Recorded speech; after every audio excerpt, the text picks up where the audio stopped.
another episode of Conversation with a Chef. I'm Rittey, and I love sharing with you the conversations I get to have with talented and passionate chefs. It's the backstory, if you will, to the food they're putting up. I begin today by acknowledging the Wurundjeri people of the Kulin Nation, traditional custodians of the lands and airwaves where this conversation takes place. Land which was never ceded. Land where communities came together to eat seasonally, locally, and without exhausting resources. I pay my respects to their elders past, present, and rising. Today I'm talking to Andrew Ballard. Andrew is a tall man with a red beard. He could be a Viking, and he certainly wouldn't look out of place on the Scottish moors. Andrew is originally from Hamilton in New Zealand, and like many chefs of his generation, was told that he was useless at school and he should just go and be a chef. We discussed this ludicrous concept at length, as well as a whole lot of other things, in an absolute wild ride of a conversation that I absolutely loved.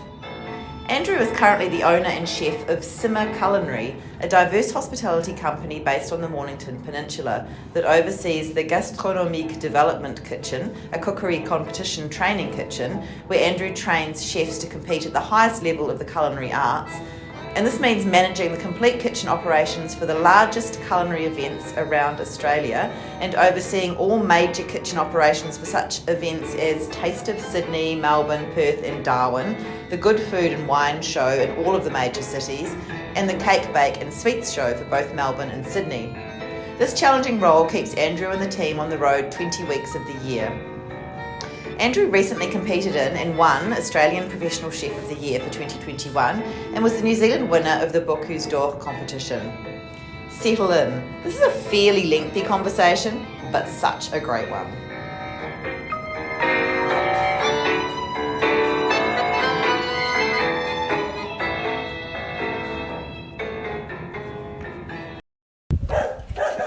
Hello, how are you? Yeah, good. Got Good Food and Wine Show next week, so... Yeah, look, I've just been reading all the things you do. Do you ever sleep? No, at the moment it's just... And we just picked up Vivid in Sydney as well. Wow, so, congratulations. Yeah, so we finish Good Food in 2 days. In a week. Sorry, my brain's just going. In a week, and then we go straight. We have to drive all the way straight to Sydney. We're there for 23 days, which is... It's a big gig. Yeah, it's just a crazy month. Not 3 months, actually. My time is just gone. But I was reading too that you usually spend about 20 weeks of the year on the road. Yeah, so we've got Good Food and Wine Show next week. This next 3 months is a really good example. Good Food and Wine Show next week. Then I come back here. We've got 3 days to pack all the equipment, get it into the truck and drive it to Sydney. Set up Vivid down in Darling Harbour.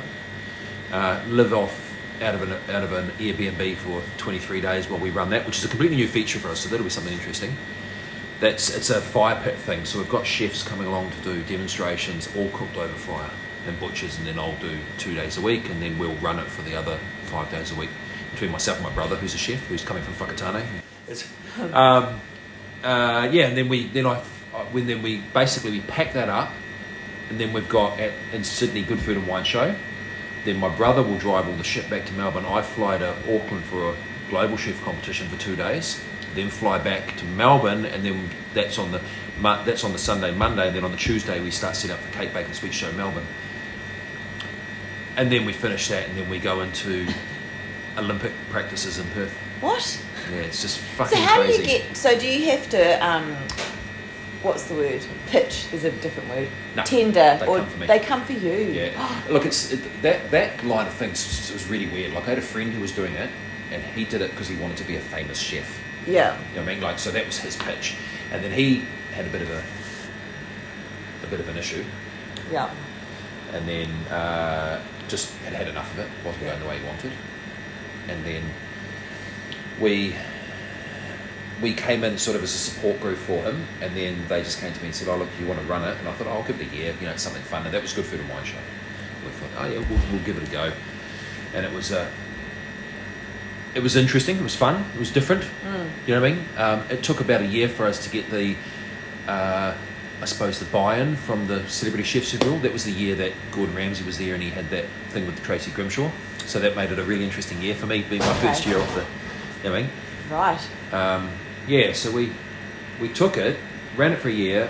The guy who worked for me, AT, who was an amazing chef who was working for me, he loved it too. So we just jumped into it, and then it just sort of grew. Like we started off with just the theatre, and now we've got like, the every feature that's basically running food at those shows is well, not everything, like not the private enterprises, but all the stuff like, we've got, so Good Food and Wine Show next week, good example, we've got the Celebrity Chefs Theatre, we've got the VIP kitchen, which is actually running under my name, which I'm quite stoked with, so that serves up to 300 people a day, VIPs, a meal, and then they get alcohol and stuff as well. And then we've got the Wine Theatre, which is just a massive undertaking, so I've got 3 chefs down there who'll run that, which is like, there's 4 rooms, 5 sessions a day, 4 wines and 4 matched foods to go with each wine. So you do them as tastes, but that's massive sort of planning. It's all in the planning. You know what I mean? Well, I was just thinking then, you must be so well organised. It all runs off an Excel spreadsheet. It's one massive Excel spreadsheet, which is famous for shutting down people's computers when I send it to them. Wow. Like I get told, my computer shut down when I tried to open it, because there's so much information on it. It's got 10,000 ingredients that you change the cost of this ingredient. It recalculates the whole spreadsheet. It's just, like you can buy a system to do it, but not, I've customized the system to run events, these specific type of events. You know what I mean? Like that's what runs it. And then the guys turn up and I format all those sheets to say, here's your prep lists, here's your... So you come up with the concept for everything? No, not always. Mix of. So they'll come to me and they say, we want to do this, this, and this. What do you think? And then they'll sometimes I'll go, here's what we're doing. Yeah. Make it work. And I'll say, right, so here's your costs, and here's the labour we need, and here's the ingredient. It takes a while to do the ingredients because we've got to cost it out. We're accurate with that. So we go, we provide them with those costs. Sometimes I'll say, hey, we're looking at doing this. Is it going to be viable? And which I'll do the same thing and say, well, yes or no, or here's all I can do is say the costs. You know what I mean? I have a bit of a unique system with these. I don't charge on anything other than a management fee. So I charge a management fee, and then I just do everything. It doesn't matter what. And so some of the shows, Good Food and Wine Show is a massive beast. We love it. It's good. Wouldn't have it. It's as long as it's organised properly. On site, it's just going through the motions. Just follow all my guys have to. A lot of my guys, they don't need. Some of them will, but a lot of them don't need to actually even look at what they're doing before they get on site, because they just have to pick up the sheets and just follow the breadcrumbs. Wow. Okay, and how many staff do you have? Well, this one, I'm just doing it. We've got 16 going to Melbourne. It'll be the same going to Sydney. Perth gets real expensive, as you can imagine, flying, because we fly them from all over Australia. My guys are no slouches. Like, Rohan, who's one of my main guys, he used to be the head chef for Chef Ramon, and we've got, we've just got some amazing.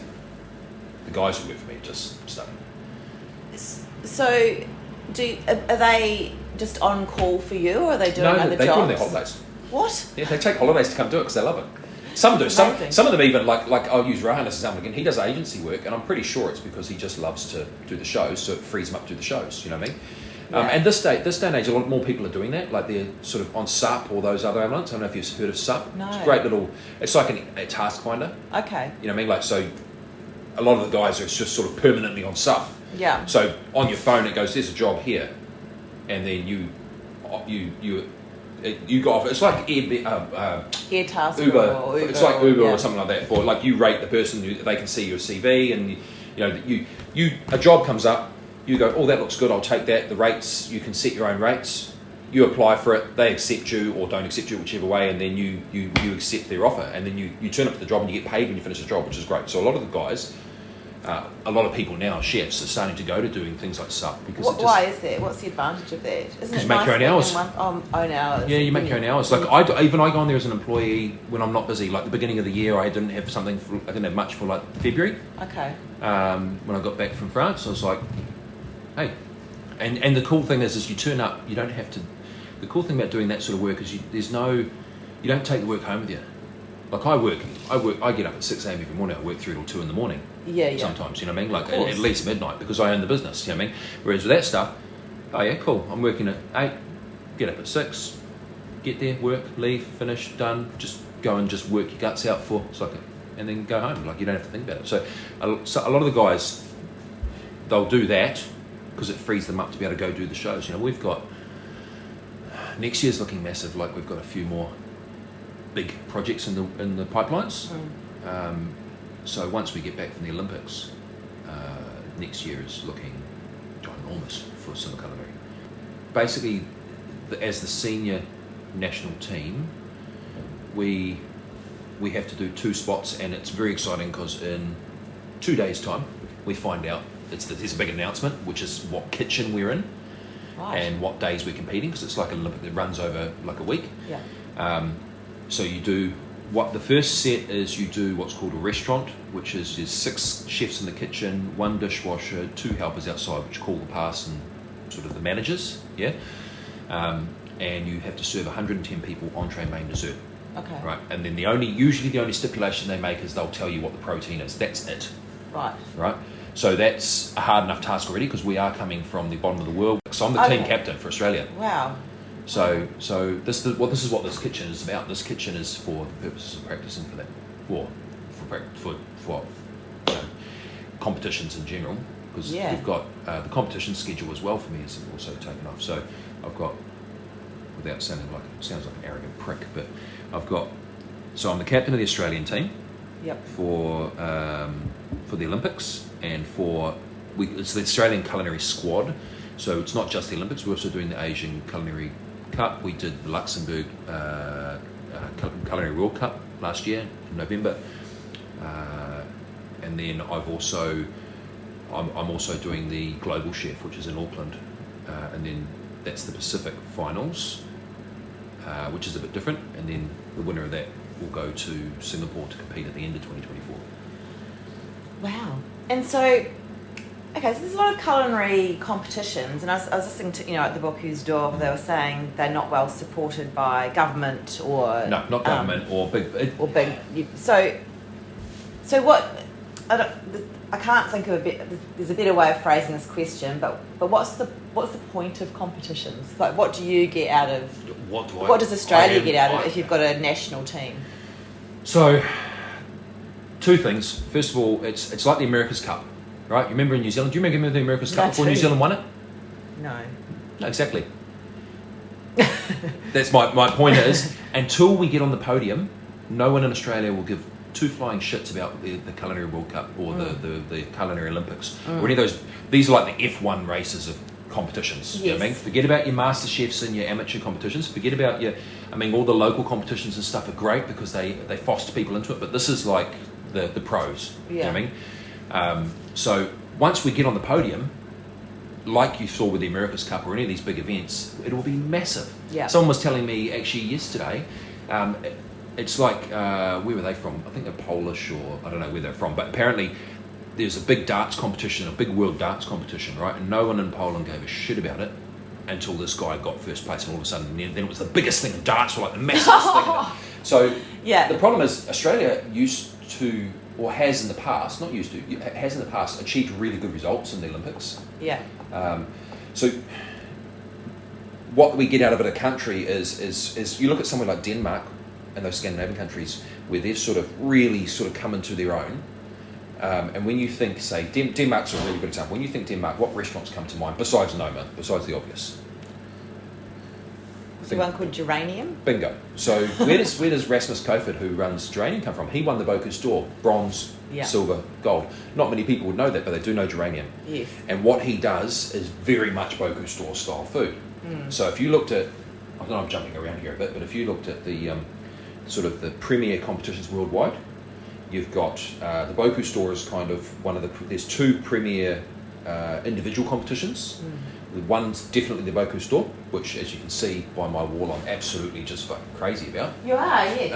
I've been involved in it for 20 odd years, and I just love it. Yeah. I love the format and what it's about. Then you've got Global Chef, which is the one that I said I'm going to New Zealand to do. That's the other one, which is run by WACS, the World Association of Cook Societies. So, is it held in different places, and it just happens to be in New Zealand this time? New Zealand's the Pacific Final, yes. So it's held in different places, and then the final of that one always coincides with the WACS General Conference, which happens every 4 years, I think. Okay. So you've got the Bocuse d'Or, you've got the Global Chef. Then for the teams, there's the Olympics, and then the Culinary World Cup, which is what we just did. It's kind of like the Commonwealth Games it's kind of like the little cousin, if you will. So they run 2 years, just like the Olympics and the Commonwealth Games do. Wow, It runs between. And the one that we just did in November is kind of like the, you kind of have to be invited to go to enter. You know, you have to be, the Germans who always run it, you kind of have to be invited to enter the Olympics. It's 4 years older than the Sporting Olympics. Oh, is that right? Yeah, it's been running longer than the Sporting Olympics have. Yeah. So you know, like what we get out of the country is, I mean, me and the team have every day we're doing something with it. Every day I'm on phone calls with the guys. Every day we're planning. Every day we're cooking or trialing something. We've got message boards that are just like a buzz all the time with backwards and forwards. And the idea is we are working concepts to get them absolutely perfect. You know, so yeah. Look, the Olympics it's a team event, which makes it very different. You know what I mean? So you've got those. I'll go back to. Sorry, I know I'm warbling here. I jump around a bit. It's the ADD. Don't worry about it. It's what makes me function. Without ADD, I'd be screwed. So you've got the chef's table. The restaurant challenge, which I talked about, which is 110 people. Then you've also got a thing called the chef's table, which is a little more elaborate. So the chef's table is only 14 people you're serving. They usually invite the VVIPs to dine, whereas the other one, the public can purchase tickets to eat. Right. Then you've got that one's a little harder. So you've got 14 people. You've got to do these massive platters, which are kind of reminiscent of the Boku store platters. Yeah. Still, the same 6 chefs have to be in both kitchens. This is 2 days after you've done the first one. So you've already been through this marathon. You're going to do this one. So you've got your platter, your cold platter they call it, which is like an old school centerpiece with your garnishes, which you probably saw Boku stuff, right? And then you've got to serve 14 canapes, 2 hot styles, 2 cold styles as well. And then you've got to serve a vegan, it's not called an entree, but a vegan dish to follow that up when they sit down. And then you've got to serve your protein main, they'll tell you the protein is your main course. Then the dessert, which is all plated, and then 4 different types of petit fours. I think one of which has to be hot, don't quote me on that. Or do quote me, whatever. No one's really going to care. And then as well, before we even start, the pastry chef has to develop and put onto the table this really elaborate chocolate and pessillage centerpiece. So it's like and you've got 5.5 hours to do all of it. Wow. It's a massive amount of work, even for 6 chefs. And you've got 6 chefs, a dishwasher, and 2 people outside the kitchen. The same people as who were in the first team doing the restaurant. And is the communication the same as it would be in a kitchen under pressure during service, or do you need different kinds of coding to communicate what you're doing? It's like a dance. A dance. Yes. Everything is, the communication should be, they want to see, when you're getting marked on everything. Yes. Like, I mean, when I say everything, I mean 100% everything. How you work is as important as what you put in front of the customers, or in front of the judges. But you are being marked on everything, including your, like as the captain, I'm being marked on my management skills. You know, we're being marked on our paperwork that we've done prior, and you know, some of these countries put a massive amounts into their booklets and recipes and menus and that sort of thing. You know, which you have to do. You know, it all counts to marks. And will you be cooking as well? Yeah. But it's so it'll operate like a normal kitchen. Like say for a restaurant, I will bounce around the kitchen. Oh yeah. Predetermined. I'm not just bouncing around willy-nilly going, but we'll bounce around the kitchen. Sort of okay. So this person at this particular moment in time, we know they're doing this job. I'm on that job with them. Yes. And then 3 of us coming together to do this job because we know that, you know what I mean? So it's working like a normal kitchen, very complex, and a dance is probably the bit, because you've got 5.5 hours and every second is accounted for. And if you've got 1 second you haven't used, then you need to fill it. Yeah. Yeah, it's very complex, and that's every, you know, Boku store is no different, Global Chef is no different, the Culinary World Cup is no different. You'd have to be so match fit. So how many hours of preparation? We're working on that one. Hours of preparation? Like, do you have to... 30 a week. Yeah. For 2 years. Oh, okay. That's like a full-time job. Yeah, it is. All the job I do is to fund this, if I'm being honest. Don't tell my wife that. But like everything I do, the reason why so we're working on opening a restaurant as well, but I've paused that as long as I can because this is a priority. Yeah, I was going to ask you about that. So. Yeah, this is a priority. The restaurant piece is it will happen, and it was supposed to happen beginning of this year, and it was supposed to happen at the beginning of the previous year. But because of all of this, I've stalled it because you don't get any better marketing than saying you've just come back from the Olympics as the captain, and my marketing people will push that angle. You know what I mean? Mm-hmm. But the development you go through as a chef, and the professional development you go through as a chef, and the concepts you come up with, we might put this on the plate, but we will have a backlog of 100 other ideas that we've worked that haven't either quite worked the way we wanted or didn't work within the menu. They're brilliant, they just didn't work. We're after creating perfect dishes and a perfect menu or meal from the beginning to the end as well. You think about that chef's table I talked about with all those elements we're prepping, those all have to look like they belong. You've got 6 different chefs working in 6 different states or 5 different states. You know, that still has to look like a cohesive unit. Yeah. Sorry, I know I jump around a bit. You have to. No, it's amazing. So you don't know, you only find, when do you find out what the protein is?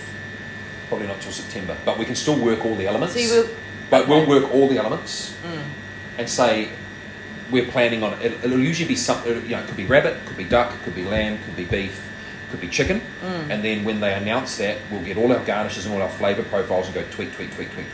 So at the moment, it's technically based training to have elements that are going to be harmonious texturally and things. You can do all that. You know what I mean?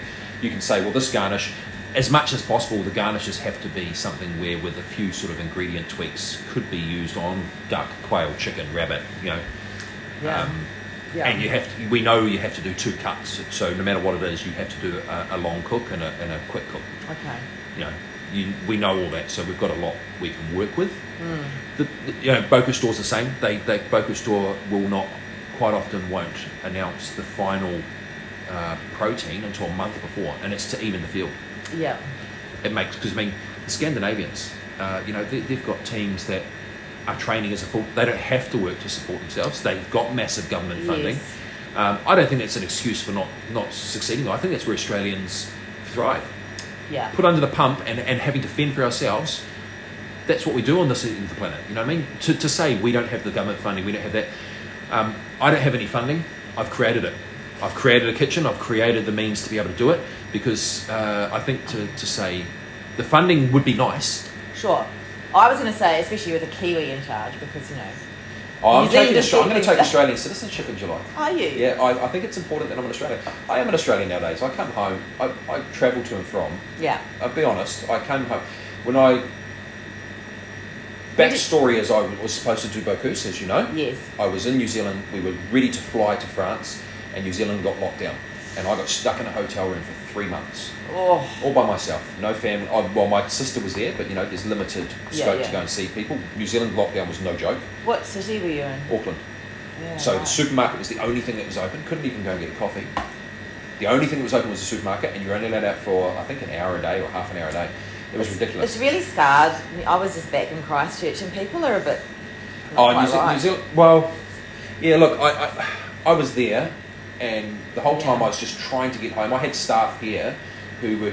One of them used to be a chef on private yachts, and he was trying to get me on a yacht that was being built in Auckland, going to Fiji, from Fiji to Thailand, Fiji to Bali, from Bali to Darwin, and then I was going to drive from Darwin to Melbourne. That was the lengths I was going to go to try and just get home to my family and to my kitchen, and then finally when I did get home, I remember, that's highly illegal, I drove over the Balti Bridge and I parked on top of the Balti Bridge, and I literally stopped the car and hopped down. It was like, no, stop the car, and I sort of looking out and I was going, there's my city, Melbourne's home. Yeah, New Zealand, I agree. I've been here so long, Melbourne is now home. I mean, in my core, I'm still always, you got a swan dry. That's what I mean. The esprit de Kiwi, you can still call yourself an Australian, but I reckon that... I think at my core, I'm probably, that's my thing, at my core, I'm probably more Australian now than I am in New Zealand. Wow. Because I've been here so long. When did you come? 2002, I think. Oh yeah, that's ages ago. And you know, my youngest son was born here. My other 2 kids have only ever known here. Yeah. You know what I mean? Like, it's, my business is here, my home is here, my friends are here. I go home and I kind of don't go home to New Zealand. I kind of don't fit in, unfortunately, anymore. Like, I kind of have a different...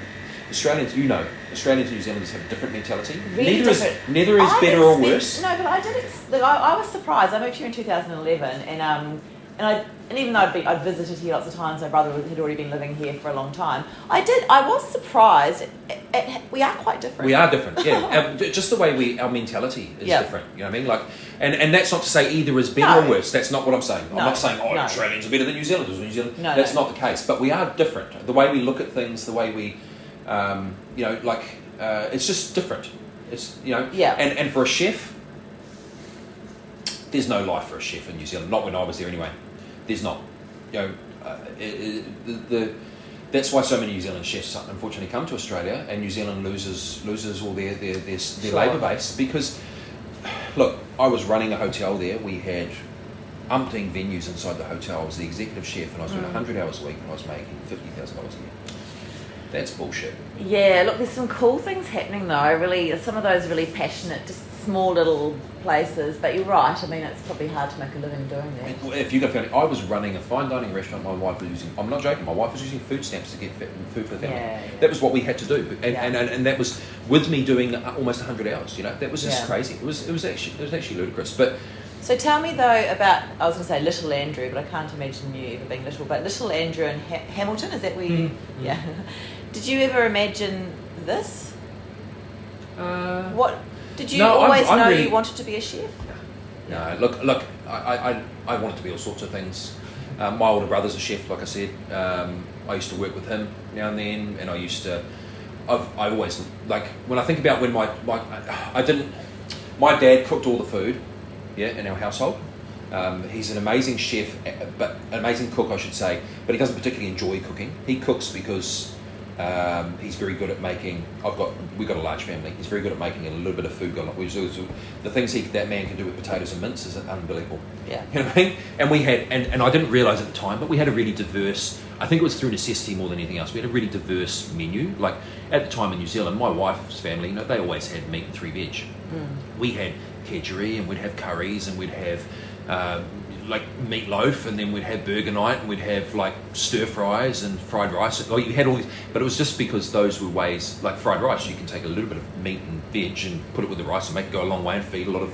Yeah. You know what I mean? We definitely with food did not go without at all. We always had, there was always ice cream, small ice cream cone after dinner, but it wasn't particularly it wasn't fancy food. It wasn't like all the chefs go, I was hanging off the aprons of my mum. No, well that wasn't the case. I think my older brother became a chef because he was told wrongly. We were all most chefs at that time were told, you're too useless to do anything else. Go and fucking cook. That's what I was told.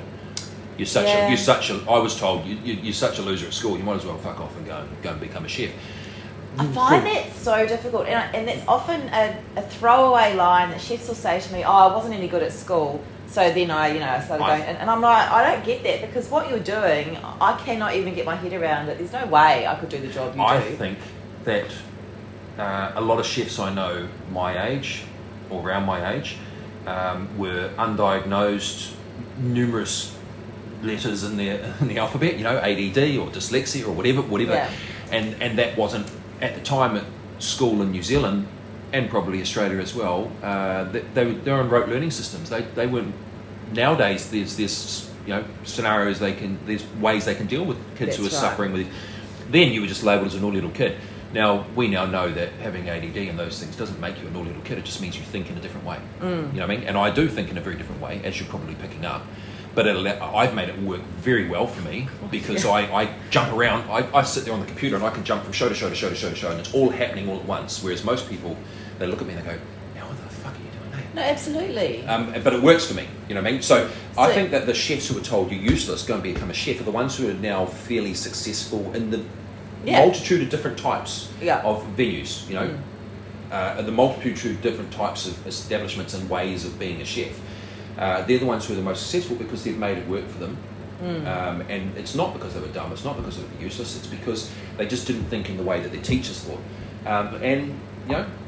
Unfortunately, the sad thing with COVID is we've lost a few of those people, obviously, because they've gone on to other things. You know what I mean? It's my generation that's moved on. That's really sad. But like you say, that concept, I don't think it stands true anymore, because now you've got a different type of. My son's just started an apprenticeship, and I couldn't be happier. I think and I want things.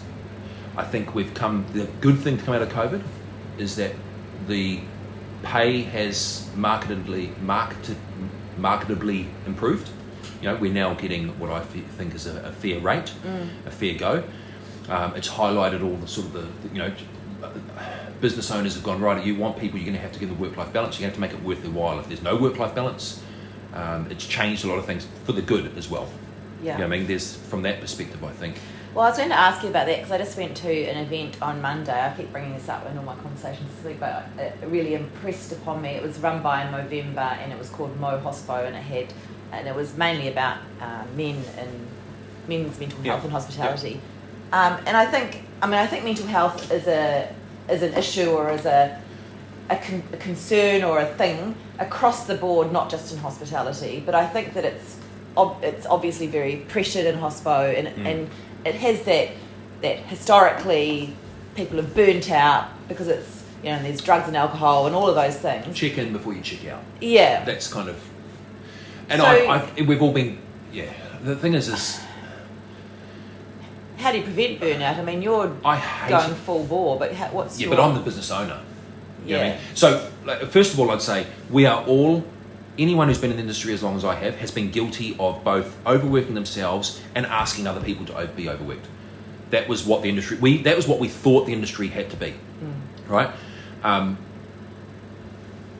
know that in the past 10, 15 years, I've been trying to make a real solid effort myself to change that mentality and the way that I ask people to do. You know what I mean? And that's all you can do is just go, okay, I don't like it, that's the way it was for us, so that's the way it has to be. That's the way it was, but if you were given the choice, would you have kept it that way? No, of course you wouldn't have. If I had given the choice, no way I would have done 100 hours when I had young kids. You know, my wife calls it her single Mondays. And that's what it was, though. You know what I mean? That's the truth of it. And look, what we need to do is make those positive changes, and I think that for a few years we're going, how do we make it happen?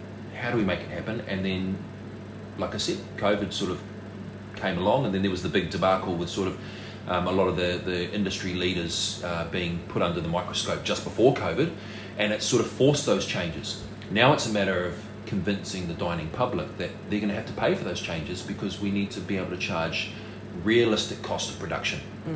I make no apologies whatsoever for the costs I charge people, because I don't overcharge people. I charge people a fair and equitable amount for what I produce, and that whether that be a show.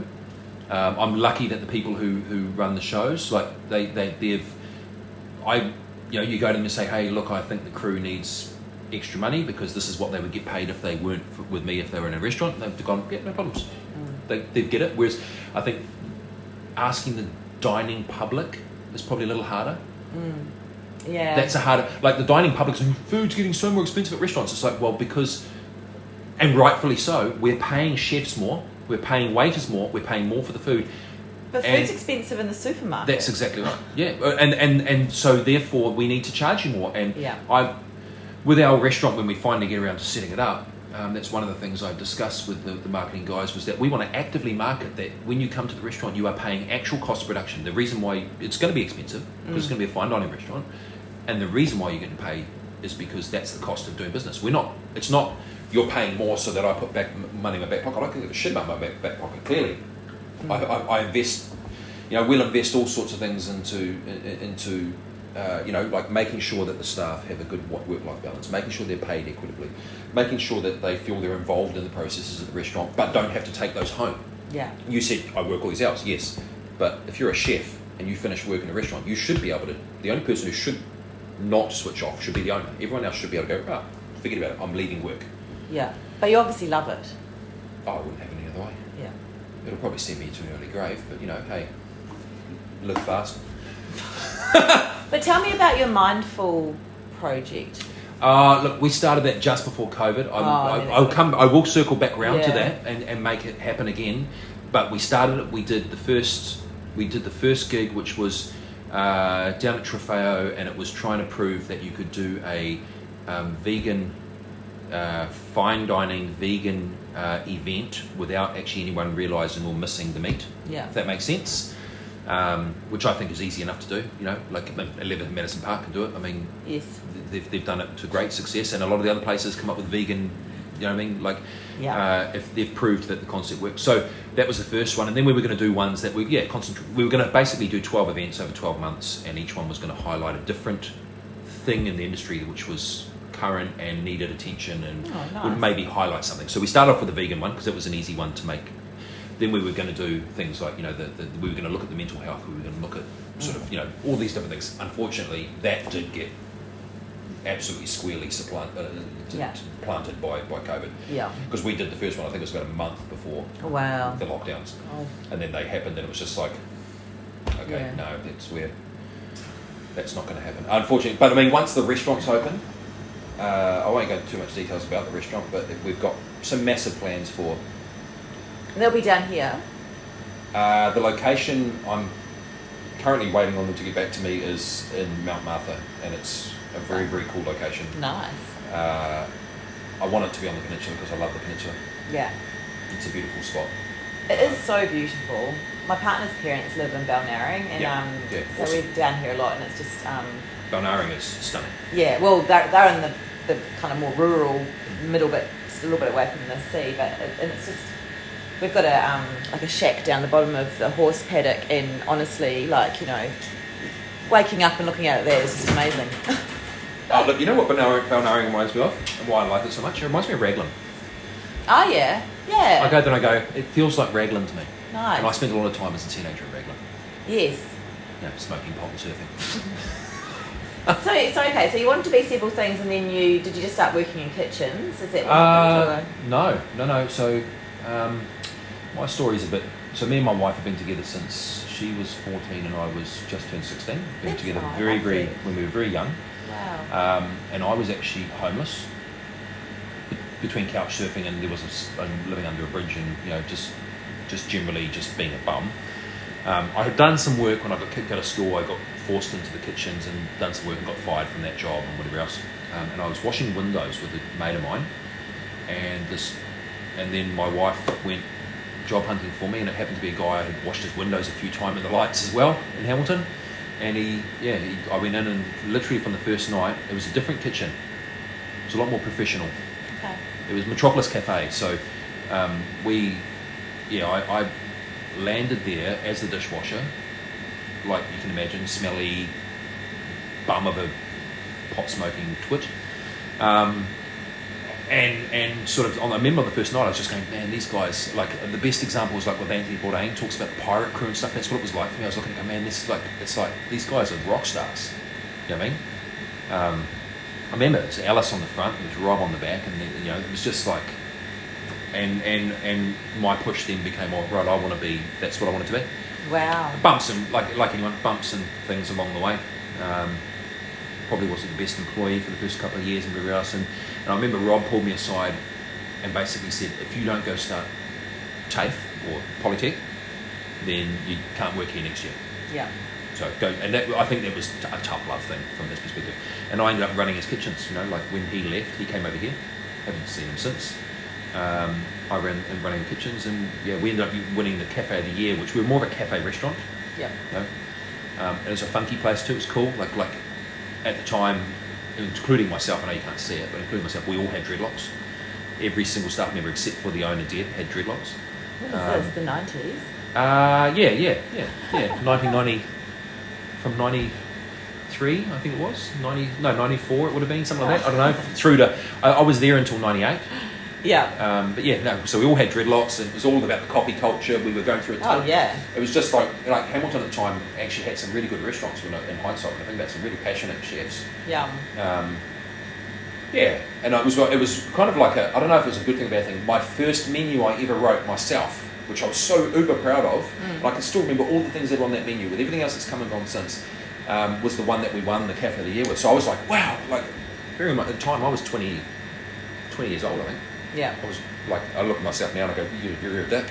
You know what I mean? No, I wouldn't. But I'd look at myself now. If it was me, I'd look and say, you don't even know where things can go yet. Like, you know, I mean, and I don't know if that's a bad thing or a good thing, because it was what it was. Well, it's worked. Oh, it's worked for me. Like, yeah. So, look, my trajectory it's bumpy. But I mean, you know, I've had a lot of people who've helped me, and I couldn't. Yeah, I've been very, very lucky to just have a lot of people who have helped me along the way and are still helping me. Yeah. You know what I mean? Like I think if I was to say I have one skill, it's surrounding myself with good people.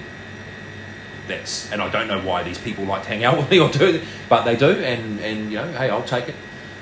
Like at the moment, my team, they're just amazing. The guys for the Olympic team, they're all just amazing. You know. Yeah. Pat O'Brien and those guys, if you've got good people around you, everything else you're doing, like if you're as busy as I am in the next 3 months, that makes that a lot more easier and a lot more, because you know you can go to someone, hey, I haven't got time for this, do you reckon you can pick this up? And people go, yeah, no problem, it's easy. You know what I mean? Yeah.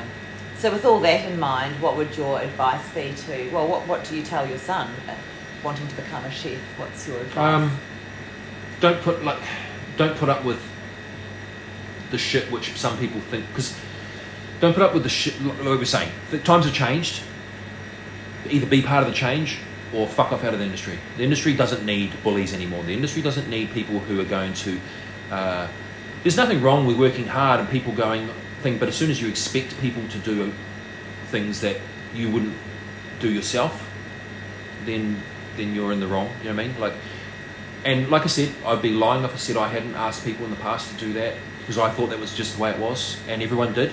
But that doesn't mean we shouldn't change, and we should change. So for my son, I want him to follow his own path first and foremost, because he's really passionate about it. He loves cooking, he loves food. He always has. And the thing is, he's only ever known me as a chef. You know what I mean? Obviously, and that's a bit hard, because you sort of think when you've got kids, you forget that they haven't been there for half your life. You know what I mean? They only remember, So anyway, so he came in here the other day and I was in here practicing something. He goes, oh, now that I'm working, I realise how cool this kitchen is. You know what I mean? I'm like, yeah, well, hey, look, I've got every toy I could ever want. I can cook, I've got all the resources right at, there's some toys up there you won't recognise. There's some toys that don't genuinely normally go in the kitchen, like the paper press there. What's 3D it? printer. So we make our own silicon moulds. We do. Wow. So we've got 3D printers. We've got paper presses. We've got a Cricut to cut out our own moulds and stuff. Dye machines. Yeah, we've got, along with all the other usual sort of tacos and thermos and lots of books. Most of the books. These are the books that are helpful. Yeah. Good. Yeah, these are the books that are helpful. It's a record player, if you're wondering what that is in a minute. Oh, right, yes. Something cool about sort of cooking to Absolutely. vinyl. I can do that because we're not serving customers in here. So. That's awesome. Look, I want a lot of good things for my son. I think, and if I said to him, he came the other day, because I love cooking competitions, and he's decided he wanted to do a cooking competition, which is OzTape. He got asked by Homeskin, who he's with. And so I dropped him off at the practice the other day, and I sat out in the car while he did his practice with the TAFE teachers, and then on the way home I said to him, oh, you don't have to feel like you have to do this just because it's something that I love to do. He goes, oh, I'll give it a go, and if I like it, I might do it again. And, who knows? And it's important to me that I have what I love to do. He might decide he loves. At the current time, he's working in RSL, which I actually think is a really good place to do an apprenticeship. I think an Aussie RSL, they've got a nice menu. It's a lot of stuff that's being cooked, from scratch, from what he talks about, and we go up there and we have dinner once every couple of weeks, and it's tasty. It's tasty, delicious, basic food, and it's a great place to learn how to cook, the fundamentals of how to cook, from an apprentice point of view.